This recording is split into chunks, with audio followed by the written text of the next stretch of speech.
All rise. Judge Vanderbeek Court now in session. Judge, this is case number JVB 1001, Cooper versus Johnson. Thank you. You all may be seated. Okay, Mr. Cooper, you brought this case before the court. What's going on? All right, folks, buckle up. Today's case is a legal whirlwind. A devoted grandmother is in court, battling for custody of her granddaughter and seeking back child support from the father. Emotions are running high, and the outcome could change everything. Judge Bundy takes a hard look at the facts. The grandmother argues that she stepped in when the father walked away and now wants to be recognized as the child's legal guardian. But here's the complication: the father isn't legally obligated to her. This decision won't be simple. It's not just about who loves the child most. It's about what the law says. Can a grandmother's role override a biological parent's rights? Let's dive in and find out how this one unfolds. The grandmother isn't holding back. Yes, Your Honor. I brought this case to court because I'd like to put myself on child support. I'd like to see my kids more often. So you're putting yourself on child support to see your kids more often? Yes, Amanda Johnson, my ex, has made it difficult lately for me to see my kids. I thought that if I was on child support, it might be easier to have some kind of scheduled time that I can actually see my children. Okay, when you say she's been making it difficult lately, what types of things has she been doing? She's been rescheduling when I come to pick them up. She's said that she's too busy and that I can't hang out with them on the weekends. She's just generally made it tough for me to see my kids. Okay. The battle intensifies. The grandmother recounts the painful journey, her daughter's fight with lymphoma, the struggle, and how the father couldn't handle it, leaving her to step in. Now she's pushing for custody, convinced she's the better choice. She's also demanding back child support, claiming the father stopped paying after her daughter's death. But here's the legal snag. Child support was for the mother, not her. With the mother gone, the judge quickly zeroes in on the problem. The grandmother doesn't stop there. She takes aim at the father's lifestyle: too much time at bars, too many babysitters.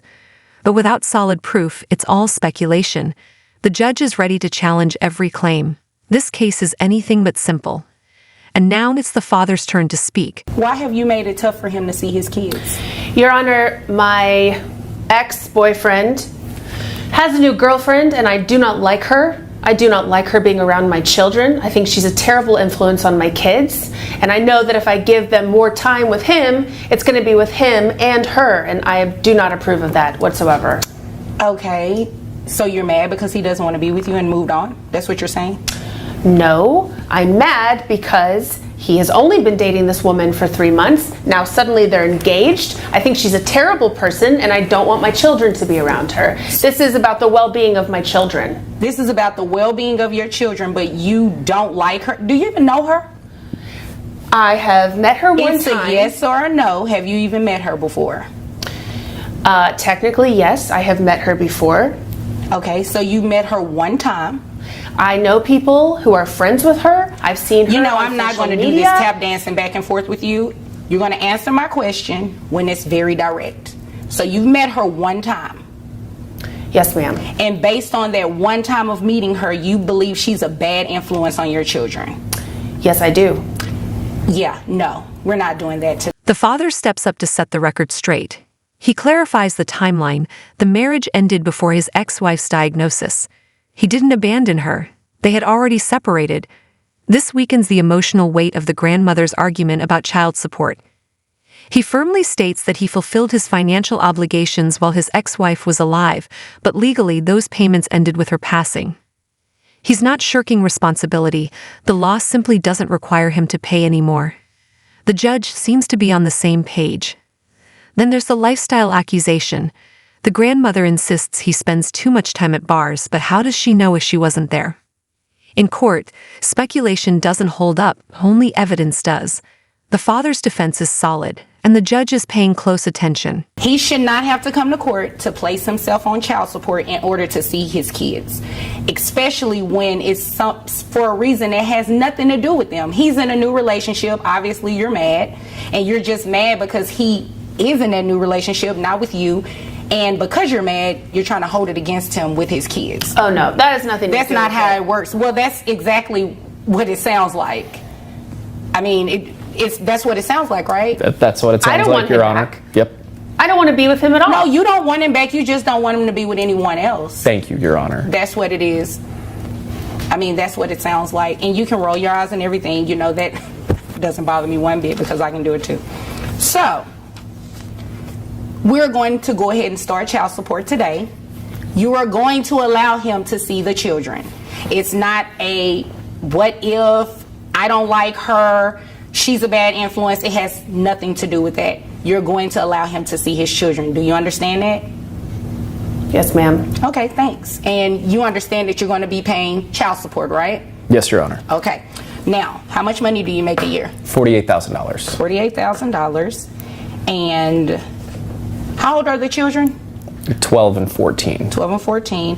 And who covers health insurance for the children? We have Medicaid, Your Honor. Okay. So just so you all are aware, Medicaid is not health insurance. It's a benefit provided through the state, you know, to assist with the children going to the doctor and the hospital if needed or anything like that. So that, because it is from a state agency, you are going to have to pay it back to them, okay?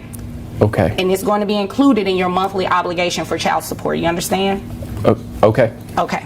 So I have your gross at $4,000 a month, which brings your net to $3,050.01. So your child support obligation is $762.50. In addition to the Medicaid. So what happens is I have to take 9% of your gross, and that's the amount that you would pay back for Medicaid.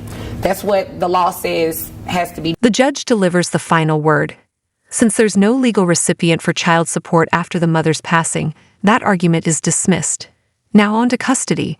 The grandmother pushes to be named the primary guardian, but the judge shuts it down. The father is alive, and unless he's proven unfit, he has the legal right to custody. That's the law. The judge does leave one door open.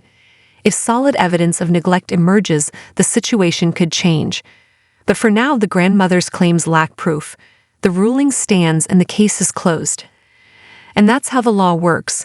The grandmother believes love should outweigh legal rights, but the court sees it differently. Parental rights aren't decided by emotion. They're defined by the law. So 9% of $4,000 gives me $360. So when you add the two together, comes out to $1,122.50 a month. Now, if you were to enroll the children into private health insurance, which I'm sure you can find something a lot cheaper than $360, your child support amount would go down. Okay. Okay, so you have the option to do that. If you have private insurance through your employer, or if you want to enroll the children under something outside of your employer, you can do that. Okay. Okay, does that make sense? It does. Okay, all right. Do you all have any other questions for me? No, Your Honor. No, Your Honor. Okay, well, if there's nothing further, you all are dismissed. Thank you. Thank you. You're welcome. The grandmother may have been a constant presence in the child's life, but that doesn't grant her superior rights. The father, flaws and all, remains the legal parent. Unless something drastic changes, that's not up for debate. This case highlights the gap between legality and morality. The grandmother's role was meaningful, but it wasn't enough to override the father's legal standing. In the end, the law speaks louder than sentiment.